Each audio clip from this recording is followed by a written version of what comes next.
Hello everyone, I am Dipendra Singh Daruka. आपके सामने कल मैं लाइव आया था, लेकिन आज आपके सामने एक वीडियो लेकर आया हूँ। CBSE exams cancel. तो सीबीएसई एग्जाम हमारे कैंसिल हो चुके हैं। ये कोई इंफॉर्मेशन वीडियो नहीं है। ऐसा नहीं है कि मैं आपको बताऊंगा कि सीबीएसई एग्जाम कैंसिल हो गए हैं और बात खत्म। ठीक है, तो ये वीडियो एक बहुत इंपॉर्टेंट वीडियो होने वाला है। आपको आगे क्या करना है उसको उसके ऊपर लेकर तो फटाफट से देखते हैं, फटाफट से इसमें क्या क्या बातें करी गई है। सबसे पहले तो बेटा देखो, ऑफिशियल न्यूज कल आ चुकी थी। इवन मैंने कल लाइव आके बता भी दिया था कि एक ऑफिशियल न्यूज आ गई है। तो हमारे नरेंद्र मोदी साहब ने भी ये डिसीजन लिया है, मतलब फाइनली उन्होंने भी यही बोला है कि student safety is the most important for us. तो कितनी अच्छी बात है, कितने अच्छे देश में तुम रहते हो बच्चों। देखो यहाँ पे आप लोगों की सेफ्टी के लिए इतने बड़े बड़े डिसीजन ले लिए जाते हैं कि मतलब 12th का बोर्ड एग्जाम कैंसिल कर दिया। मतलब आपका देखा जाए तो ये मतलब हिस्ट्री, एजुकेशनल हिस्ट्री में एक बहुत ज़्यादा बड़ा कदम है। जिस तरह से डीमोनेटाइजेशन, जिस तरह से हमारे बड़े बड़े और भी चीज़ें हुई है, उस तरह से ये भी एक बहुत ही बड़ा, मतलब बहुत बड़ा स्टेप है कि हम कह सकते हैं बहुत ज़्यादा बड़ा स्टेप है कि बोर्ड एग्जाम्स कैंसिल हो गए। मतलब इसका बहुत बड़ा इम्पैक्ट पड़ सकता है इन द आने वाली जनरेशन, मतलब आने वाले टाइम पर या फिर आने वाले आप लोगों की करियर के ऊपर भी इसका बहुत बड़ा इंपैक्ट पड़ सकता है। लेकिन मैं ये नहीं कह रहा कि इसका नेगेटिव इंपैक्ट पड़ेगा। हो सकता है इसका कुछ पॉजिटिव इंपैक्ट भी पड़ जाए, कुछ नेगेटिव भी पड़ जाए। लेकिन नेगेटिव जो पड़ेगा या नेगेटिव जो पड़ सकता है उसको आप खुद सुधार सकते हो। उसके लिए आप गवर्नमेंट को ब्लेम नहीं कर सकते, क्योंकि अभी सिचुएशंस नहीं है कि आपका एग्जाम दोबारा कराया जाए। लेकिन बच्चों, उस जो नेगेटिव इंपैक्ट आपके ऊपर पड़ने वाला है इस चीज का, उसको आप खुद सुधार सकते हो। अब कुछ लोग सोच रहे होंगे कि सर नेगेटिव इंपैक्ट कैसे पड़ेगा। देखिए मेरी बात ध्यान समझिए बच्चों, हम है ना बेसिक्स पे जाते हैं। किसी भी चीज को समझना हो ना, उसके ओरिजिन पे जाओ, उसके फंडामेंटल पे जाओ। आखिर क्या हुआ होगा कि वो चीज इवोल्व होते होते यहाँ तक पहुंच गई। हम लोग क्या करते हैं, हमारे एजुकेशन सिस्टम को समझो। हम लोग 12th में एडमिशन लेते हैं। मेरी बात ध्यान समझना बच्चों, 12th के अंदर एडमिशन लेते ही हमारे अंदर जो पढ़ने की जो इच्छाएं होती है, हमारे अंदर जो डिसिप्लिन लेवल होता है, डेडिकेशन लेवल होता है, वो मान लीजिए 11th के कंपैरिजन में लगभग 4 टाइम हो जाता है। कुछ लोगों का तो भयंकर ही हो जाता है, कुछ लोगों का तो 10x हो जाता है। ओके, या 10x ही मान लीजिए, क्योंकि जनरली लोगों का 10x ही हो जाता है। तो हमारा 12th के अंदर डेडिकेशन लेवल 10x हो चुका होता है। ऐसा क्यों? क्या 11th की पढ़ाई इंपॉर्टेंट नहीं है? अगर 11th में बात करूं, अगर मैं फिजिक्स के हिसाब से बात करूं तो भैया 11th के अंदर एनएलएम आता है, 11th के अंदर मैकेनिक्स आता है। क्या मैकेनिक्स और एनएलएम इंपॉर्टेंट नहीं है? क्या सिर्फ इलेक्ट्रोमैग्नेटिज्म इंपॉर्टेंट है? नहीं यार, ऐसा तो बिल्कुल भी नहीं है ना। मैकेनिक्स भी इंपॉर्टेंट है। तो फिर क्यों हम लोग एक्स से यहाँ पर 10x सीरियस हो जाते हैं when we start studying class 12th? क्योंकि हमारे दिमाग में ये फोबिया है कि एग्जाम होगा। यहाँ पे एग्जाम ना के बराबर होता है। 11वीं क्लास में स्कूल के इंटरनल एग्जाम होते हैं, सर्वर से बात करो या जो भी करो, हो जाते हैं पास। कोई बहुत बड़ी चीज नहीं है। मैं अभी यहाँ पे ज्यादा डिस्कस नहीं करने वाला हूँ, आप लोग खुद जानते हो। ठीक है, लेकिन बात है 12th एग्जाम की। अगर हम बात करें तो ये हमारे हाथ में नहीं होता है, ये स्कूल के हाथ में भी नहीं होता है। इसीलिए यहाँ पर फोबिया आ जाता है, एक फोबिया आ जाता है कि हाँ यार, अगर नहीं पढ़े तो 12th बोर्ड में फेल हो जाएंगे। तो किस चीज का फोबिया है? फेल होने का। एक्साइटमेंट नहीं है। मार्क्स लाने की बात नहीं कर रहा हूं मैं, नॉलेज का एक्साइटमेंट नहीं है, क्योंकि नॉलेज तो यहां से भी मिल रही थी। लेकिन फोबिया है फेल होने का, और ये फोबिया ही आपको पढ़ने के लिए मजबूर करता है। आप सोच के देखो कि हम लोग इवोल्व होते होते कहां तक पहुंच गए हैं।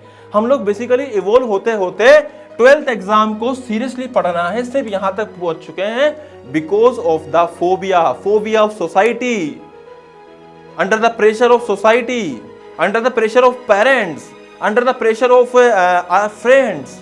उनके चक्कर में हम लोग सोचते हैं कि कहीं फेल ना हो जाए, और फेल ना होने के कारण हम सोचते हैं कि चलो 12th पढ़ लेते हैं, क्योंकि 12th में स्कूल की तरह मार्क्स नहीं आएंगे। Getting my point? तो कहीं ना कहीं आप ये समझिए कि हम लोगों ने जब स्टार्ट करा था एजुकेशन, मतलब नॉट मी, जिसने भी स्टार्ट किया होगा, जब भी ये ट्रेंड आने लगा होगा कि यार एजुकेशन नाम की चीज करी जाए, लोगों को एजुकेट किया जाए, लोगों को सिखाया जाए, है ना। बहुत सालों पहले, हजारों सालों की पहले की बातें होंगी है। इंडिया में तो ऑब्वियस बात है कि ऐसा कहते हैं, बहुत ज्यादा एंशिएंट टाइम की बातें एजुकेशन। बट जब भी कहा होगा, इसका मेन मोटो क्या था? व्हाट इज मतलब एजुकेशन का मेन मोटो क्या है? वाई हम लोगों ने क्यों स्टार्ट करा था? ताकि आपका ये फोबिया, आपके अंदर जो फोबिया आपने जनरेट कर लिया है फेल होने का, क्या आप उसको ओवरकम कर सको? सोच के देखो ना। नहीं ना बच्चों, ये फोबिया जो था ना, ये जो आपके अंदर फोबिया आ चुका है, ये हमारा मेन मोटो कभी था ही नहीं। हम मुद्दे से इतने भटक गए, हम पता नहीं कहां पहुंच गए आज की तारीख में। द रियलिटी इज कि हमने जो एग्जाम स्टार्ट किए थे वो हमने किए थे सिर्फ और सिर्फ एक चीज के लिए, दैट इज नॉलेज। किस चीज की नॉलेज? किस चीज की नॉलेज? ह्यूमंस की नॉलेज, ह्यूमैनिटी की नॉलेज। आई मेरी एजुकेटेड का मतलब ये नहीं होता कि यार कुछ इवोल्व करने की नॉलेज, कुछ इनोवेट करने की नॉलेज, अपने अंदर और ज्यादा सोचने की नॉलेज, खुद को इंसान मतलब आप इंसान हो इस चीज को डिफरेंशिएट करने की नॉलेज। Getting my point? हमने क्यों एजुकेशन को स्टार्ट किया था? ताकि हम लोग सीख पाए, हम लोग अपने पूर्वजों की बातें को सीख पाए, हमसे पहले जो लोग आके कुछ करा के गए हैं उसको सीख पाए, हम नेचर को अंडरस्टैंड कर सकें, हम नेचर को समझ सकें, हम इनोवेट कर सकें, हम लोगों की लाइफ में इम्पैक्ट डाल सकें, हम लोगों की लाइफ को ईजी कर सकें, हम अपने आने वाले लाइफ को या फिर आने वाले टाइम को लोगों के लिए या खुद के लिए भी ईजी कर सकें। Getting my point? ये हमारा शायद मेन मुद्दा रहा होगा, हम महान बन सकें, हम कुछ महान काम कर सकें, हम लाइफ के पर्पस को समझ सकें। लेकिन हम कहां आ गए? हम आ गए फोबिया पर, हम आ गए फेलियर पे। आज सीबीएसई का एग्जाम कैंसिल हो गया। मैं आपको बता रहा हूं बच्चों, 90% बच्चे, नॉट 90, इवन मोर देन 90 में कह सकता हूं, फिर भी आप चलो 90 मान लीजिए, 90% बच्चे अब किताब उठाकर भी नहीं देखेंगे। And this is the reality of this phobia, psychological phobia.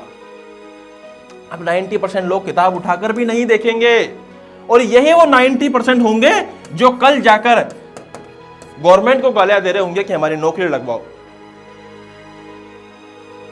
और यही वो 90% होंगे जो कल बोल रहे होंगे कि यार हम तो पढ़े लिखे हैं लेकिन फिर क्या दिक्कत हो रही है, आखिर जॉब में क्या दिक्कत हो रही है, क्यों नहीं लगती है, या फिर जहां भी इंटरव्यू देने जाता हूं वहां मना क्यों कर देते हैं?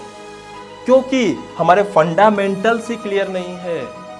जब हम लोग 12th क्लास में थे, जब हम लोग 11th क्लास में थे, तो हम लोगों ने सिर्फ और सिर्फ इस फोबिया की वजह से पढ़ाई करना जरूरी समझा, अदरवाइज हम लोगों को और किसी भी चीज से कोई फर्क नहीं पड़ता था। And this is the reality बच्चों, this is the reality. Getting my point?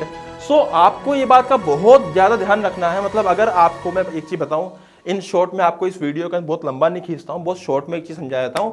ये टाइम जो बोर्ड का एग्जाम कैंसिल हुआ है, अच्छी बात है, आपके फेवर में डिसीजन लिया गया है, for the health favour, not for your career favour. आपके करियर के फेवर में नहीं है ये डिसीजन, लेकिन अगर आप फंडामेंटली समझो तो भैया एग्जाम का तो कोई फर्क ही नहीं पड़ता। एग्जाम तो सिर्फ और सिर्फ एक मेजर था, एक मेजरमेंट था कि आपने क्या सीखा है। गेटिंग में? किसके लिए सीख रहे हो आप? अपने पेरेंट्स के लिए नहीं, अपने शर्मा जी अंकल के लिए नहीं, कपूर साहब के लिए नहीं। किसके लिए सीख रहे हो आप? खुद के लिए सीख रहे थे। और आपने क्या करा? जैसे ही एग्जाम कैंसिल, अब उठाई किताबें बाहर और अब हमें मजा आ चुका है। मैं आप लोगों को दोष नहीं दे रहा हूं, मैं आपको सिर्फ इतना बता रहा हूं कि अगर आपके अंदर अभी भी थोड़ा बहुत है, कुछ बचा हुआ है, तो पढ़ाई जरूर कीजिए, एटलीस्ट पढ़ाई जरूर कीजिए। इसलिए नहीं क्योंकि तुझे एग्जाम फोड़ना है, इसलिए नहीं क्योंकि फोबिया था एग्जाम का, इसीलिए क्योंकि आपको एजुकेटेड बनना है। ये 12th का जो एग्जाम होता है या 12th का जो एक्चुअली स्टडीज जिसको हम लोग कहते हैं, the fundamental thing is studies. The knowledge from the class syllabus of class 12th is very important for your entire life.